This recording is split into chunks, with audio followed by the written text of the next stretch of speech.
Um livro que nos apresenta uma nova forma de relações políticas, econômicas e sociais que se tornaram hegemônicas a nível internacional a partir da década de 1970. Vamos falar um pouco mais sobre essa tese? Então clica aí em curtir, se inscreva e vamos embora para o vídeo.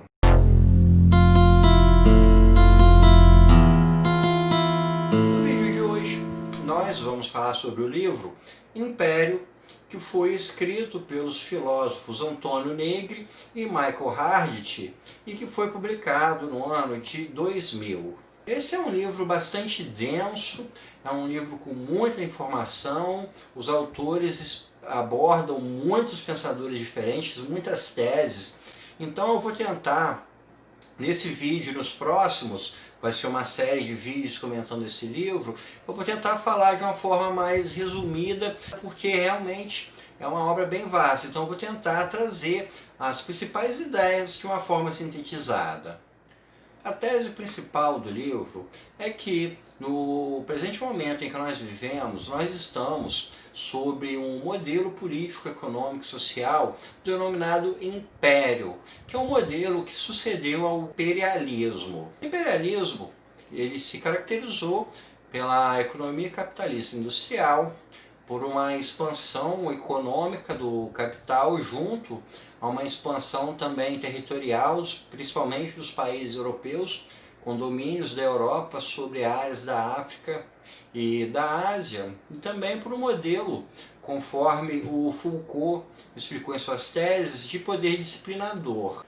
Já o Império tem características bastante diferentes e faz justamente um contraponto, um contraste a todo esse modelo que existia anteriormente. Nessa realidade de império, a gente vai ter uma hegemonia política que funciona de uma forma um pouco mais difusa, de uma forma não tão direta, conforme a gente tinha no imperialismo.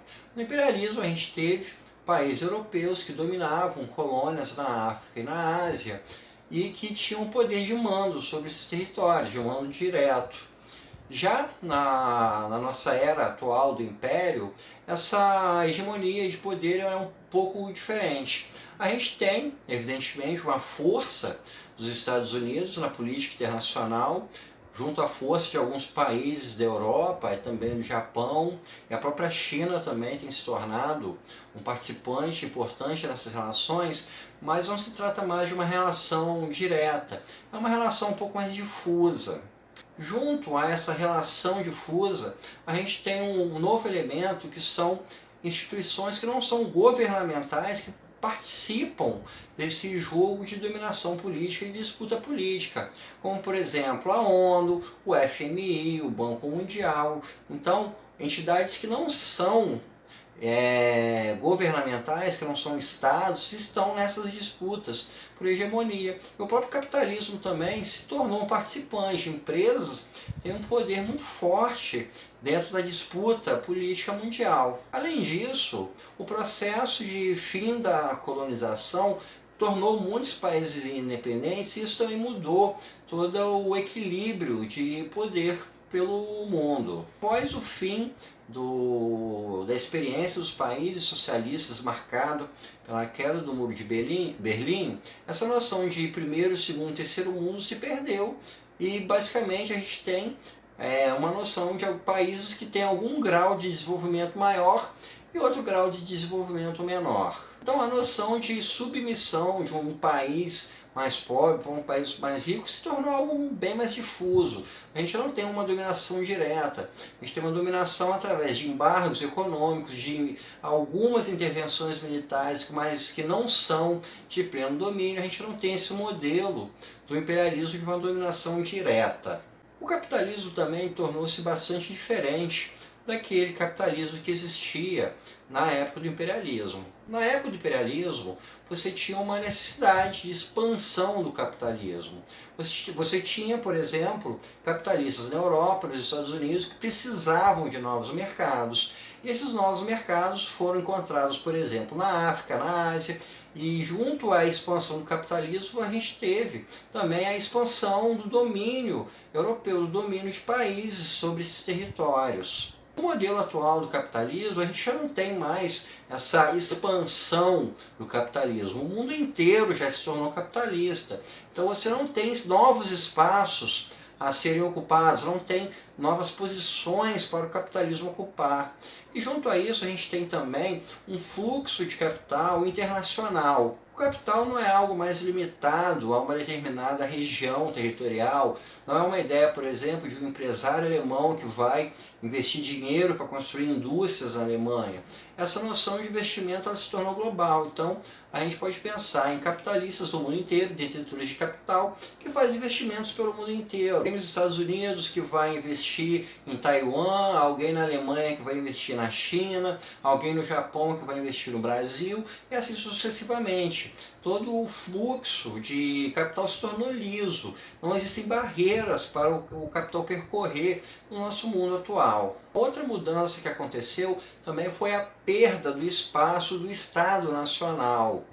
Os estados se tornaram um pouco mais fracos nessa realidade de império. Isso porque nós temos o capitalismo de uma forma muito mais forte, até mesmo atropelando o poder de nações e também o surgimento de instituições supranacionais, e isso até mesmo com uma questão de um direito internacional acima de constituições nacionais.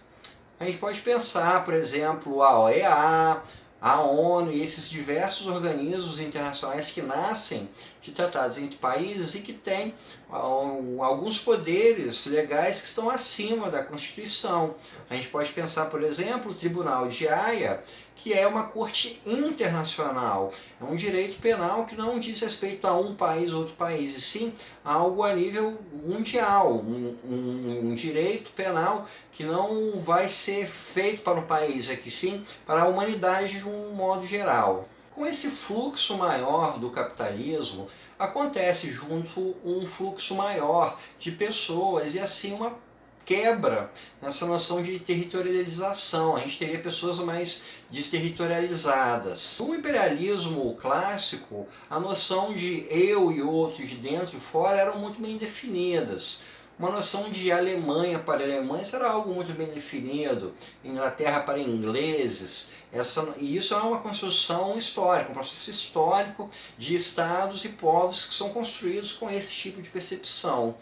Já no Império, o fluxo de pessoas ficou muito maior dentro de uma realidade mais globalizada e de um capitalismo mais mundializado também. Então a gente pode pensar desde imigrantes latino-americanos que vão para os Estados Unidos, até africanos e asiáticos que vão para a Europa, até outros tipos de fluxos também, como, por exemplo, a gente pensar em um empresário que vem para o Brasil fazer um investimento, um professor universitário da Europa que vem para o Brasil dar aulas, e assim a gente tem um fluxo de pessoas pelo mundo muito maior. Então essas barreiras, essas fronteiras de países também se tornaram um pouco mais permeáveis. Provavelmente, muitos de vocês que estão assistindo esse vídeo já devem ter tido algum contato com algum estrangeiro que veio para o Brasil. Então, esse fluxo de pessoas ele se tornou maior também sob o Império. Com relação a essa noção de disciplina, conforme o modelo de Foucault, na época do Império a gente tem uma forma de biopoder, relembrando o conceito de biopoder do Foucault, é o poder sobre a vida, é uma espécie, é uma aplicação de um poder sobre a própria vida, sobre o próprio indivíduo. Esse biopoder ele vai ser realizado através da sociedade de controle. Da sociedade disciplinadora dos séculos XVIII e XIX, a gente migrou para uma sociedade de controle. E de qual forma esse controle sobre as pessoas é realizado? Ele é realizado através do capitalismo, através das relações de trabalho e também através das redes de informação, de comunicação. Provavelmente uma pessoa no seu ambiente de trabalho, ela vai passar por todo um processo de controle para ela se enquadrar naquilo que ela faz. Por exemplo, um uso de maquiagem, um uso de roupa, um uso de uniforme, o uso de adereços como joias, um corte de cabelo, tudo isso vai ser influenciado pelo cargo que a pessoa estiver exercendo. Isso envolve também determinados tipos de comportamento, de obediência, de regras a serem seguidas. E junto a isso a gente tem também todo o poder de uma rede de comunicações que cria definições de padrões de comportamento, de padrões de bom, de padrões de belo, de padrões de desejável. E isso também funciona como uma forma de controle sobre as pessoas. Além disso, na época do imperialismo, o capital era um capital basicamente industrial. O que movia o poder econômico era o trabalho operário, o trabalho industrial. Já na época do império, o que move a sociedade, o que move a economia é a informação. Nós vivemos uma época da economia da informação. Se numa fábrica do século XIX você tinha uma série de trabalhadores coordenados para executar determinada atividade, nos tempos atuais a gente tem redes de computadores, redes de informação que vão coordenar o funcionamento do trabalho. Dentro de uma fábrica você tem sistemas de informação, redes de computadores que vão controlar como funciona aquele fluxo de produção.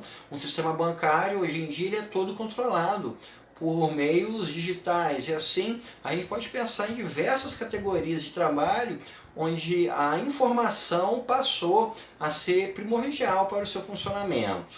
Assim, nesse vídeo a gente viu um pouco da conceituação de império que os dois autores fazem. O império é uma nova forma de poder que existe no mundo atual, uma hegemonia que está na mão dos Estados Unidos, de alguns países europeus, Japão e de instituições, também organizações, mas que o poder dos países mais fracos, subalternos, não é nulo. Esses países também têm uma participação no jogo do poder.